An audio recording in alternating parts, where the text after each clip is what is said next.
રીતે ભારતની સંસ્કૃતિ ચિંતન નાનાભાઈની સંસ્કૃતિ ચિંતન ઉપર પ્રવચન આપ્યું. હવે આપણે પ્રશ્નાવલી અથવા પ્રશ્નોત્તરી કાર્યક્રમ તરફ આગળ જઈશું, અથવા એને આપણે સમયને મર્યાદાને કારણે આપણે સીધું જ હવે પછીના વક્તા આદરણીય શ્રી ભરતભાઈ આપણી સંસ્થામાં એક ખૂબ જ પરિચય પામેલા વ્યક્તિત્વ છે.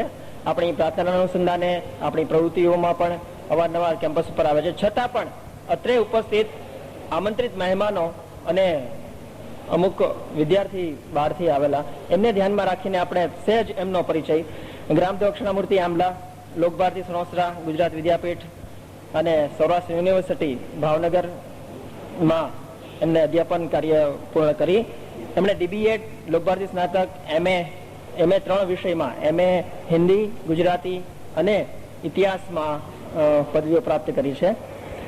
અધ્યાપન ક્ષેત્રે પણ તેઓ Lokbharati, Gharshala, Valiya Mehta arts and commerce college તથા છેલ્લે લોકભારતીમાંથી લોકસેવા મહાવિદ્યાલયમાંથી ગુજરાતી તથા ઇતિહાસ વિષયના અધ્યાપક તરીકે કામ કરતા હતા. સાથે સાથે હવે લેખન ક્ષેત્રે જોઈએ તો નવી સમર્પણ, કુમાર, સંદેશ, જન્મભૂમિ પ્રવાસી, ફૂલશાબ વગેરે સામયિકોમાં એમના સાંપ્રત સમયને સ્પર્શતા લેખો ઉપરાંત લોન ટેનિસ અને ક્રિકેટ વિશે એમના લેખો બહુ જ ગુજરાત આખા રાજ્યમાં પ્રકાશિત થયા અને પ્રચલિત થયા, ફેમસ થયા. પછી એમણે એમની અભિરુચિ વિશે સહેજ નજર ફેંકીએ તો સાહિત્ય, ઇતિહાસ, રમતગમત, ભૂગોળ, કેળવણી તથા પ્રવાસ વિશે એમણે ખૂબ જ ઊંડું જ્ઞાન છે. એમના પ્રકાશિત પુસ્તકોમાં પણ ભારતના 11 ઉત્તમ ક્રિકેટરો, ટેસ્ટ, શતાબ્દીની વિશ્વ એકાદશ, હમણાં તાજેતરમાં 2007માં પણ ક્રિકેટ વિશે એમણે ક્રિકેટ વિશ્વકપ 1 થી 8 એવું સરસ મજાનું પુસ્તક લખ્યું છે અત્યારે. આ સિવાય એમણે સ્થિર પ્રકાશવન દીપ, નાનાભાઈ ભટ્ટ પ્રસંગદીપ તથા એક જ રટણા અને હવે પછી 2007ના અંત સુધીમાં રજનીગંધા, નવલિકા સંગ્રહ અને આનંદ મંગલ લોકે ભાગ 1 એ પ્રકાશિત થશે. તો હવે એમને હું વિનંતી કરું કે તેઓ નાનાભાઈનું પુસ્તક પથારીમાં પડ્યા એમની પર પ્રવચન આપે. આદરણીય ભરતભાઈ ભટ્ટ. આદરણીય દર્શકભાઈ, રઘુવીરભાઈ, અન્ય મુરબ્બીઓ, મિત્રો, પરિવારજનો, વિદ્યાર્થી ભાઈઓ અને બહેનો, મને જે પુસ્તક સોંપવામાં આવ્યું છે તે પથારીમાં પડ્યા નામનું પુસ્તક છે અને એની વિશે મારે અહીંયા બોલવાનું છે.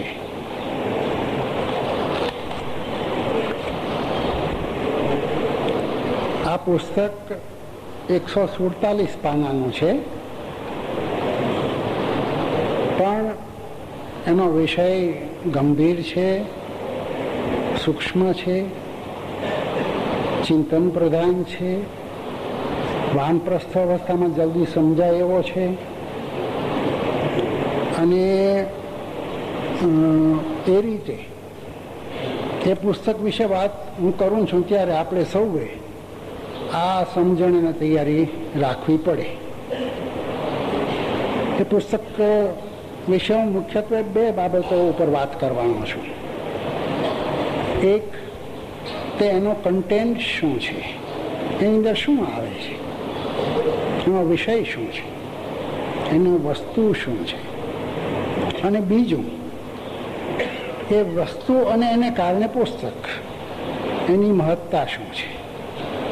આ 2 વાત હું મુખ્યત્વે કરવાનો છું અને બને ત્યાં સુધી સમય હું સાચવી શકું એટલા માટે મને વચ્ચે પ્રશ્ન થયો હતો કે સમય કેવી રીતે સાચવવો. ઓલી ઘડિયાળ દેખાતી નથી બરાબર, આ ઘડિયાળનો બાજુમાં જોવું પડે છે. મારી ઘડિયાળ પણ નથી પણ અહીંયા છે, એ હું કહેવા જ જતો હતો કે અહીંયા છે એ સારું છે. સમય સાચવવાનો પ્રયત્ન કરવા માટે કોઈક મુદ્દાને હું મારી રીતે સમજાવું એના કરતાં એમાંથી થોડુંક વાંચીને હું રજૂ કરીશ, જેથી સમય સાચવી શકાય. આવો મારો પ્રયત્ન છે. મૂળ વિષયમાં જતા પહેલા એક નાની ભૂમિકા બાંધી લઉં અને છેલ્લે થોડીક વાત સમાપનમાં કરીશ. પણ સમય પૂરો થાય ત્યારે ગમે ત્યાંથી અટકી જવાનું પણ શક્ય છે. મને એક વિચાર એ આવ્યો હતો કે નાનાભાઈની કલમને કઈ રીતે જોવી જોઈએ. નાનાભાઈએ શા માટે લખ્યું? આ વાત મેં એક વાત પહેલા અહીંયા કરી હતી. નાનાભાઈનો પહેલો લેખ 1908માં વસંત નામના સામયિકમાં આવ્યો હતો. આનંદ શંકર ધ્રુવ જેના તંત્રી હતા, એમાં એક ચિત્ર નામનો, ત્યારે નાનાભાઈ કોલેજમાં, પછી લગભગ 12 વર્ષ સુધી એમણે કંઈ લખ્યું નથી. દરમિયાન દક્ષિણામૂર્તિ સ્થપાઈ ગઈ, સ્થિર થઈ ગઈ, વિકસી, અને પછી એમણે 12 વર્ષ પછી એટલે કે 1920 આસપાસ પહેલા જે પુસ્તકો આપ્યા તે આપણા દેશનો ઇતિહાસ અને સંસ્કૃત પુસ્તિકાઓ, જે નાનાભાઈને શિક્ષક તરીકે વ્યક્ત કરે છે.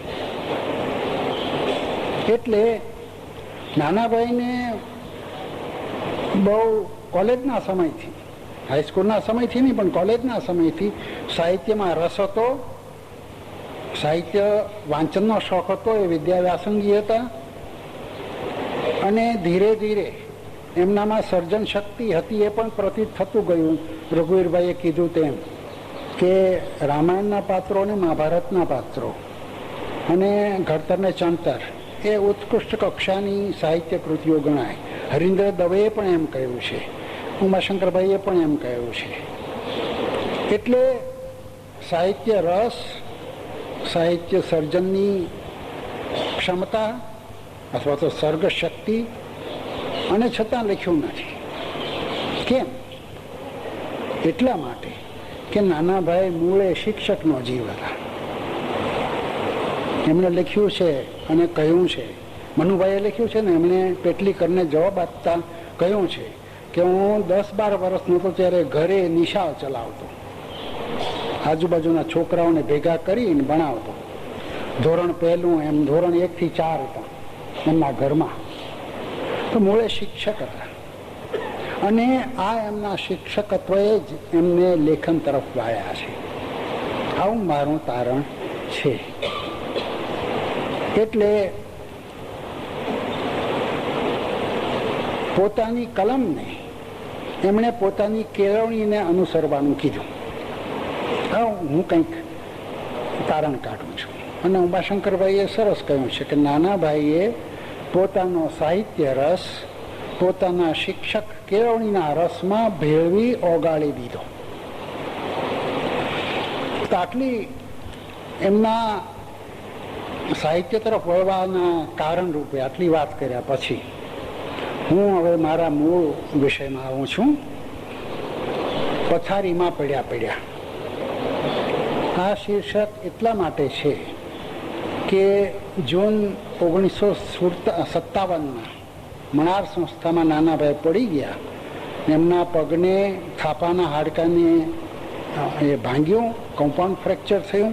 પછી લગભગ 4.5 વર્ષ એ પથારીવશ જેવી સ્થિતિમાં રહ્યા.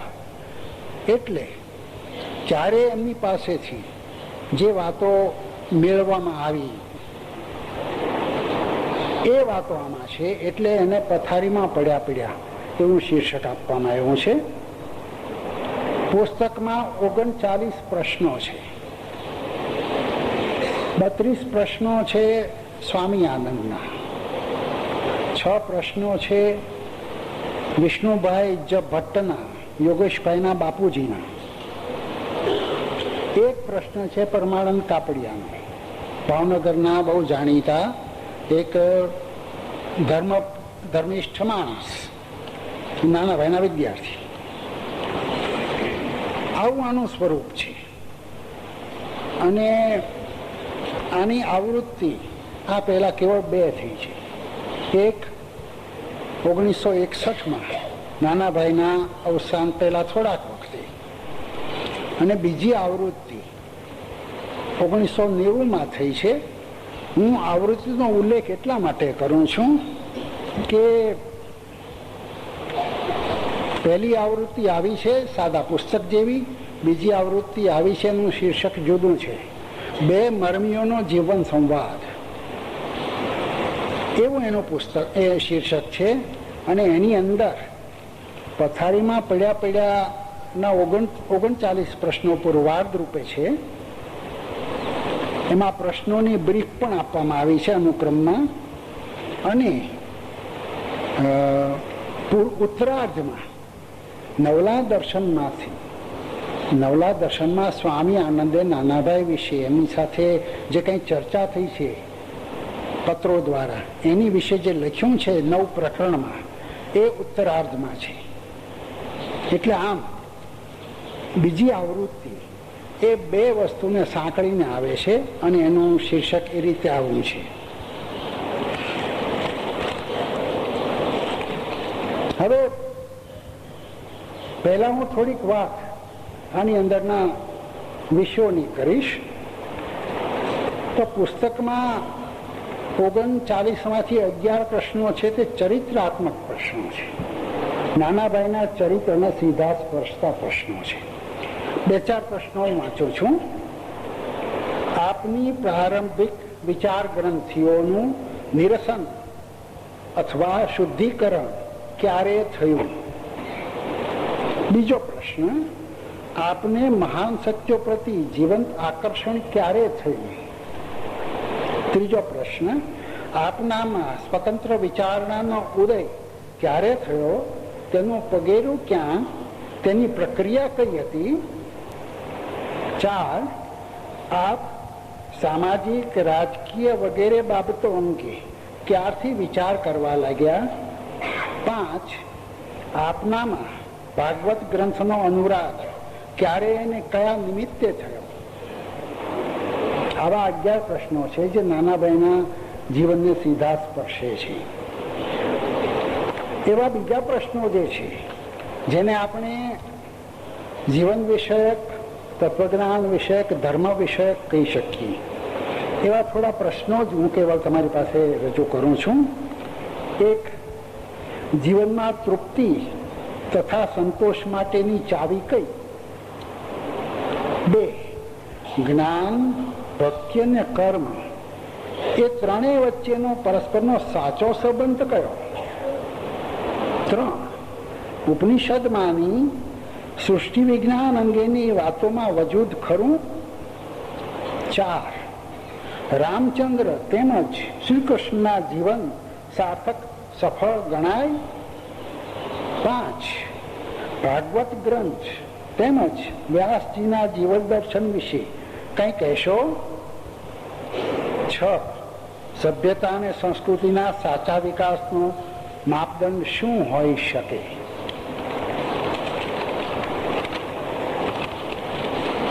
આ ઉપરાંત આની અંદર જે વિષયો બીજા ચર્ચાયા છે અથવા તો પૂછાયા છે તે આવા પણ છે: શહેરીકરણની યોગ્યતા, વર્તમાન ગ્રામ જીવનના પ્રશ્નો, લોકશાહી રાજાશાહીની તુલના, આદિવાસીઓ, પછાતો, બાળકો, સ્ત્રીઓ વગેરેના કલ્યાણ અને વિકાસ અંગેના પ્રશ્નો અને ઉકેલો.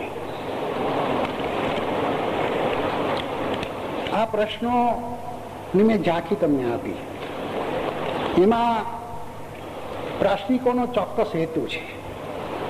કેવો હેતુ છે? 1, નાનાભાઈના સૂક્ષ્મ વિકાસની ગાથા જાણવી. 2, જૂના નવા યુગના સારા નરસા પાસા જાણવા. 3, નાનાભાઈ પાસેથી સામાજિક, રાજકીય, સાંસ્કૃતિક, ધાર્મિક વગેરે પાસાની વર્તમાન સમસ્યાઓ તથા તેના ઉકેલો જાણવા. 4ઠી વાત, એક મિત્રએ કહ્યું નાનાભાઈને, નાનાભાઈ, આ તો ભીષ્મની માફક તમે જાણે બાણશૈયા પર છો. અર્થાત એમનું કહેવાનું એમ હતું કે જેમ ભીષ્મે બાણશૈયા પર રહીને યુધિષ્ઠિરને જ્ઞાન આપ્યું, બે યુગનો સંદર્ભ આપ્યો, જોડ્યા એમ નાનાભાઈ તમારે આ કરવાનું છે.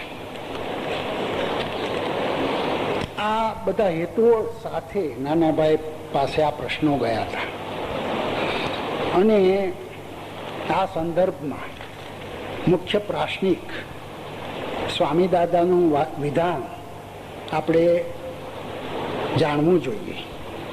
નાનાભાઈ જૂના નવા જમાનાની તેની વિચારણાને જોડનારા સેતુ સમા છે. જીવનના, દેશના, દુનિયાના જટિલ પ્રશ્નોને છણવાની તેમની વેધક તથા પૂર્વગ્રહ કે આગ્રહ મુક્ત સમન્વય દ્રષ્ટિ તથા હથોટી અજબ ગજબની છે. આ બધું જાણવા હું કહું કે આ પુસ્તક અથવા આ પ્રશ્નોને એના ઉત્તરો શબ્દસ્થ થયા છે એમ કહી શકાય. હવે એમાંથી કેટલાક ઉત્તરો હું તમારી પાસે વાંચું છું. નાનાભાઈએ શું પ્રશ્ન હતો એની ભૂમિકા જરાક મૂકી નાનાભાઈ એનો શું જવાબ આપ્યો.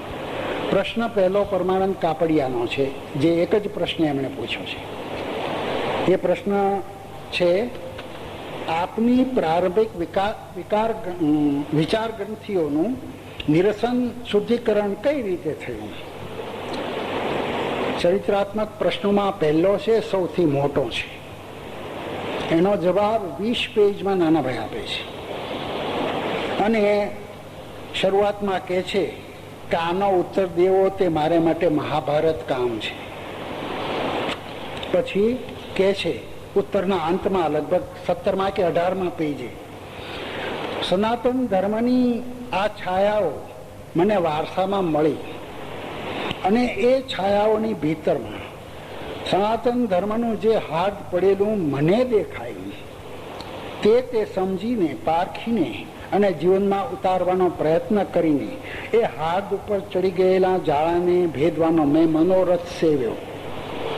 અંતમાં ઉત્તરમાં કહે છે, પૂરેપૂરા એ જાળા ભેદી શક્યો છું કે નહીં તે હું કહી શકતો નથી.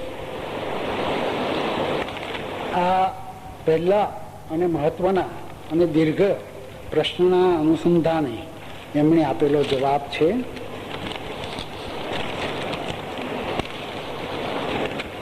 હરિજન પ્રવેશ, બ્રાહ્મણપણાના ખ્યાલ.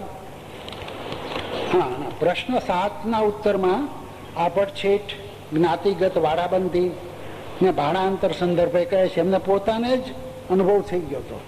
પોતાના નાગર મિત્ર ત્યાં જમવા જાય છે, એ વડનગર નગરા નાગરો, નાનાભાઈ પ્રશ્નોળા નાગર, એટલે એમનું ભાણું જુદું મુકાય છે, એમને જુદા પીરસે છે. ત્યારથી નાનાભાઈ એક એવો અનુભવ કરે છે કે આ વસ્તુ જવી જોઈએ. તો આ તો પહેલાની વાત છે, પણ પછી આ પ્રશ્નના અનુસંધાનમાં આ વિશે શું કહે છે થોડોક અર્ક સમાન જ હું કહું છું. અમે ચીવટથી પોષેલા સ્વચ્છતાના સંસ્કારો, અમે એટલે બ્રાહ્મણોએ ભારતની અફાટ જનતાને આપવા જોઈતા હતા.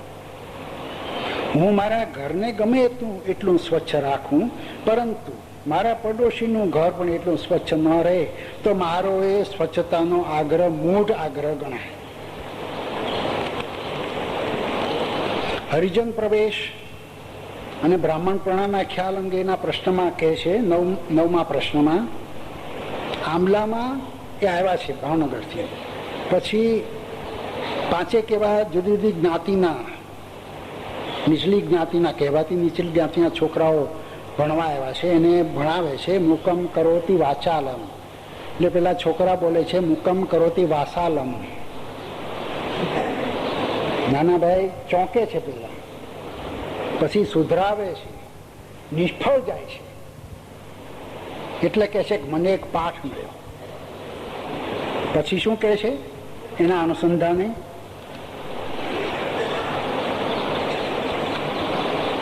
આવા તો 5 કરોડ પડ્યા છે, તે બધા શુદ્ધ ઉચ્ચારો ન કરે ત્યાં સુધી મારા મોઢામાં મને એકલાને શુદ્ધ ઉચ્ચારો શોભે. તે સૌને હું શુદ્ધ ઉચ્ચારો કરતા ન શીખવું ત્યાં સુધી હું બ્રાહ્મણની પણ બ્રહ્મ રાક્ષસ. પ્રશ્ન 15, આપનામાં સ્ત્રી સન્માનના ખ્યાલો ક્યારે ને કેવી રીતે ખીલ્યા? આનો જવાબ આપતા નાનાભાઈ પોતાના સ્વર્ગસ્થ માતાને સંભાળીને કહે છે. નાનાભાઈના બા એમને 1.25 વર્ષનું મૂકીને અવસાન પામેલા. એમને ઉછેરેલા એમના દાદીએ, ચંદુએ, તો એ સંભાળીને કહે છે. હકીકત એવી છે કે નાનાભાઈ 13-14 વર્ષના હતા ત્યારે, હજી એમના લગ્ન નહોતા થયા ત્યારે, એમના મોટા બાપા એટલે કે કાલિદાસ દાદાના મોટા ભાઈ મોરારજી, જે પણ વિધુર હતા,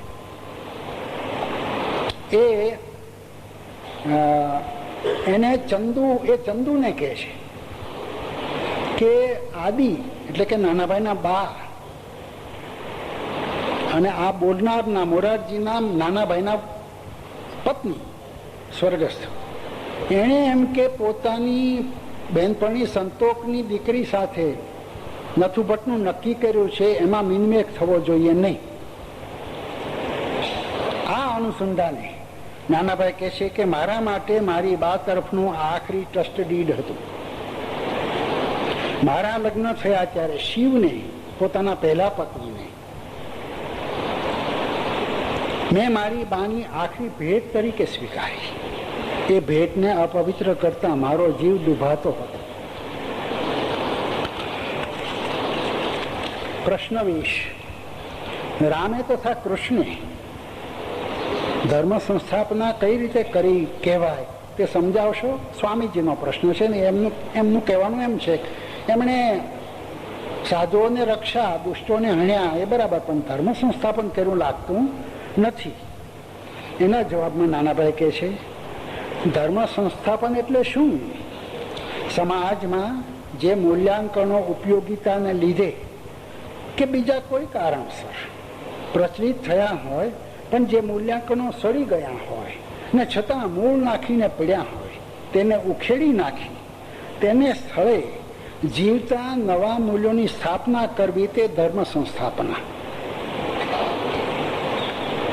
સેવા અને સરકારી નોકરી વગેરેના સંદર્ભમાં એક એવો પ્રશ્ન પૂછાય છે. એ વખતની વાત છે, ગાંધીજીના અવસાન પછીના 12 વર્ષ, 10-12 વર્ષ.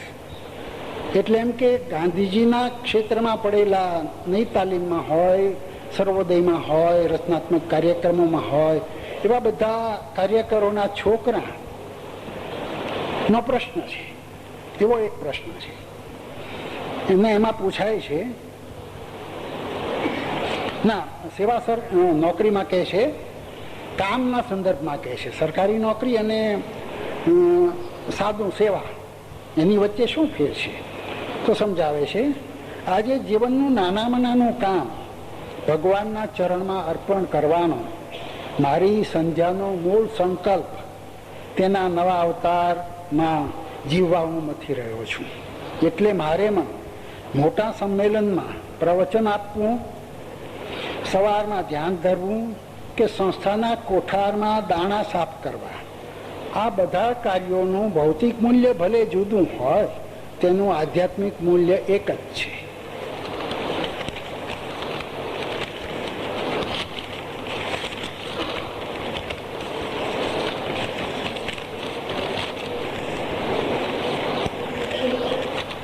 સંતાનો અતડા હોય છે, ભાવનાશાળી નથી હોતા,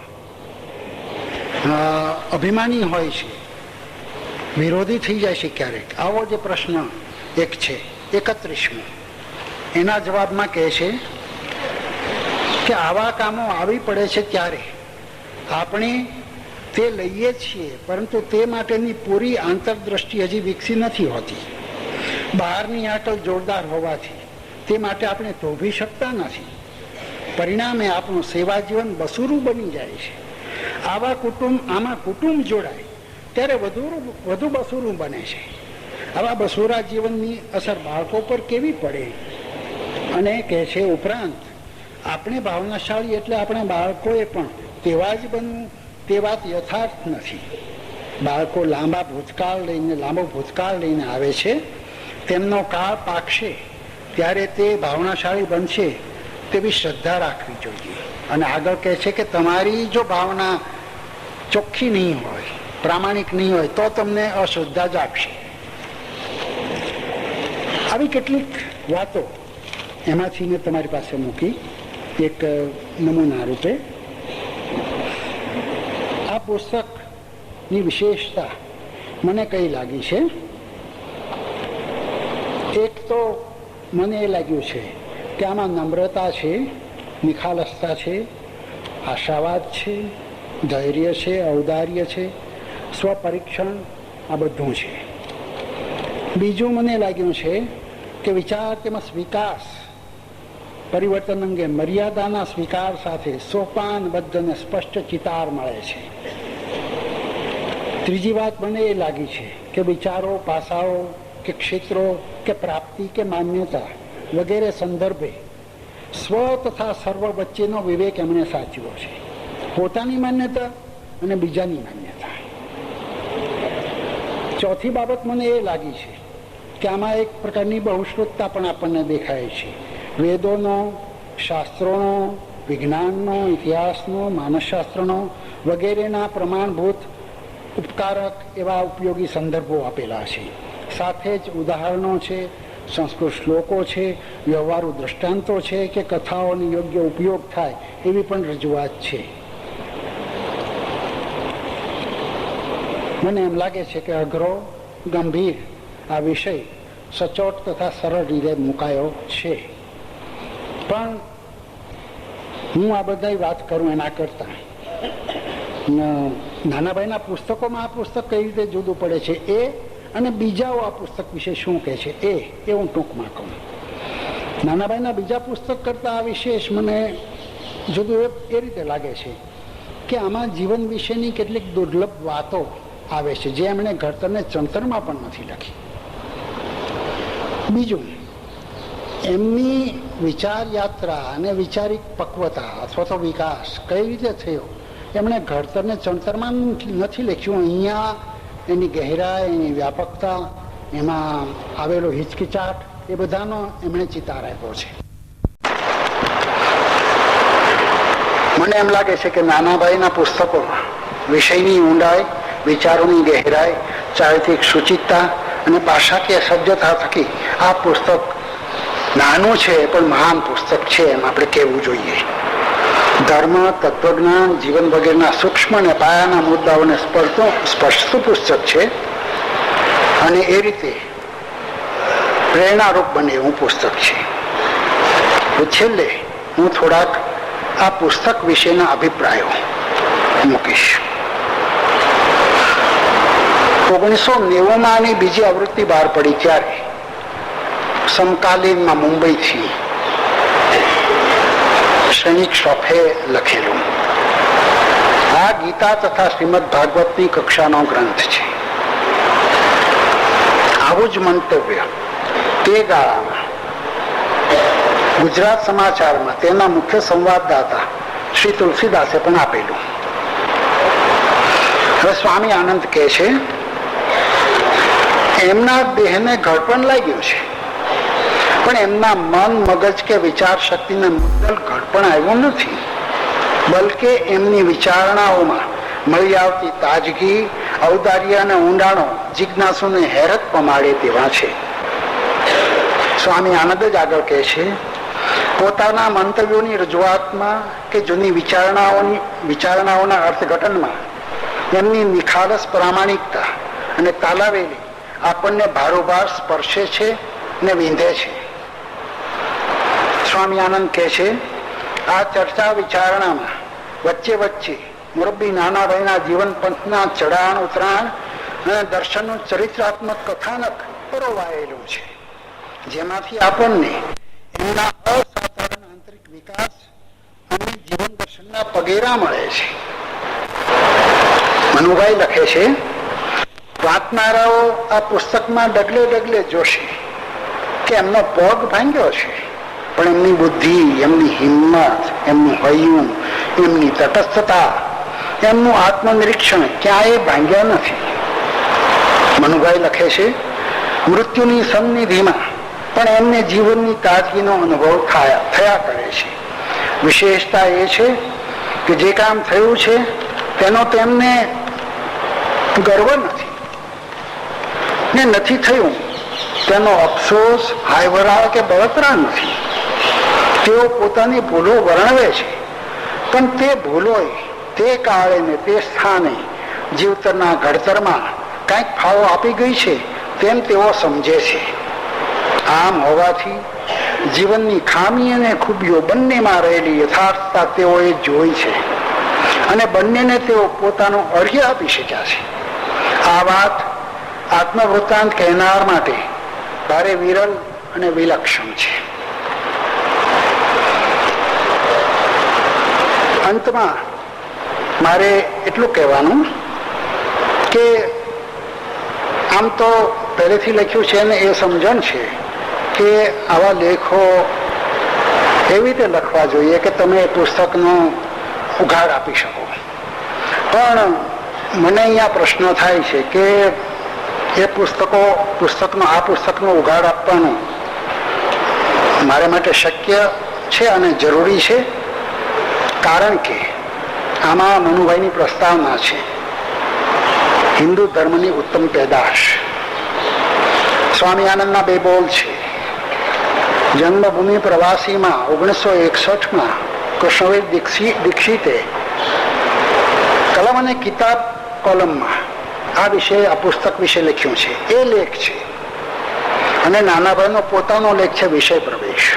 આ બધું જ આપી દઈએ તો મને લાગે છે કે આ પુસ્તકનો પૂરો પરિચય મળી જાય છે. પછી મારી જેવા એમાં કલમ ચલાવવી, કેવળ બધું પીએચડી કરે ત્યારે બધા સંદર્ભો લખીને મૂકી દે, એવું કરવાની જરૂર નથી અને મને એમ લાગે છે કે એવું ન કરવું જોઈએ. પણ આ તો એક મારો મત છે. હા, કોઈક લાયક માણસે ભાષ્ય લખવું જોઈએ. અંતમાં મારી અનુભૂતિ શું છે, આ વિષયને કે પુસ્તકને હું કેટલો ન્યાય આપી શક્યો છું એ તો હું નથી જાણતો. તમને સાંભળનારાને કેટલો સંતોષ આપી શક્યો છું એ પણ મને ખબર નથી. પણ આ તૈયારીમાં અને અત્યારે બોલવામાં મને એમ લાગે છે કે હું એક પ્રજ્ઞા તીર્થમાંથી પસાર થયો. આયોજકોએ આ તક આપી. આમ તો દર્શક ફાઉન્ડેશનનું મારે ખાસ અમારા પરિવાર વતી આભાર માનવો જોઈએ કે એમણે આવો સરસ કાર્યક્રમ ગોઠવ્યો, જેમાં નાના ભાઈના બધા ગ્રંથોનું આવું સરસ મૂલ્યાંકન થશે, એ પુસ્તક રૂપ લેશે. એટલે એ સૌનો પરિવાર વતી આભાર માનું છું. અહીંયા આયોજકોએ મને આ તક આપી એનો આભાર માનું છું. અને આપ સૌએ મને સાંભળ્યો એ બદલ આપ સૌનો આભાર.